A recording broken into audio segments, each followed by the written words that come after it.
Alam nyo, Engineer Dakay, kung gugustuhin, may pamamaraan. Hindi po ba kayo nag-iimbestiga na maaring yung ilang mga tao ninyo ay naareglo at nababayaran kaya bigay na lang na lisensya? Take the case po dito sa Diskaya.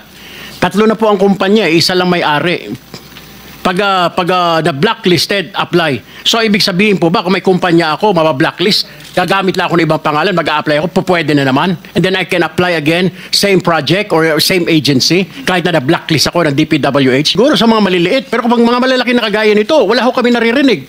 Bakit 15 po sila na nagkonsabahan, binulsa yung pera ng bayan, 1.3 trillion, wala tayong narinig. Ngayon, nandito kayo, nagpapaliwanag, sasabihin nyo, meron kayong quasi-judicial. Nasaan yung quasi-judicial? Bakit yung pinayagan nangyari?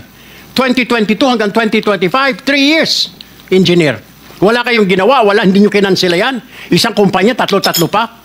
Yung isang may-ari. Wala kayong ginawa. Ngayon, pinapakita yung sa amin dito na meron kayong ganito, meron kayong... Nasaan yun sinasabi mo? 3 years. I understand very well your concerns, Your Honor, and I appreciate that very much.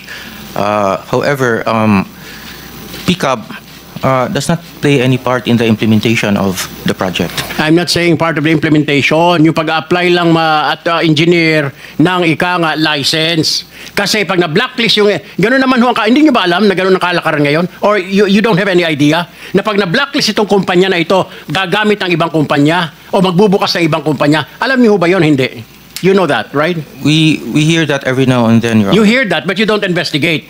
Na pag na-blacklist ng DPWH o ng kung anong ehensya, papalit ng pangalan or tatayo ng pangalan para makapasok ulit.